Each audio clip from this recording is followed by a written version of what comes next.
म्हणजे सुशिक्षित लोकांचं असतं ना, यांच्या घरात जर जाऊन पाहिलं नाही विचारलं ना, तुमचे वडील दिसत नाही हो, वडील दिसत नाही तुमचे.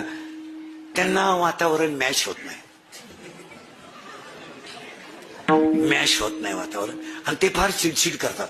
स्वभावाने त्यांचा थोडा चिडचिडे, आणि आमच्या यांना ते सहन होत नाही. आमच्या ह्या थोड्या कडक असल्यामुळं ते सहन करीत नाही. त्याच्यामुळं आम्ही त्यांना राजूरच्या पुढे नेऊन टाकलं, आणि ते तिकडं फार चांगले राहतात, मस्तपैकी राहतात. आणि आम्ही रविवारी त्यांना भेटायलाही जात असतो. बिस्किटचा पुडा बेडा नेतो. पहिल्यापेक्षा ते मजेत आहे. आता आम्ही गेलो तर हसले ते, मग हसले म्हणजे त्यांनी तुम्हाला पाहिलं फाशी घ्यायला लावलं. त्यांच्या काळावर आम्हाला चांगलं जाणवलं आता. आणि तिथं व्यवस्थाही सुद्धा चांगली आहे.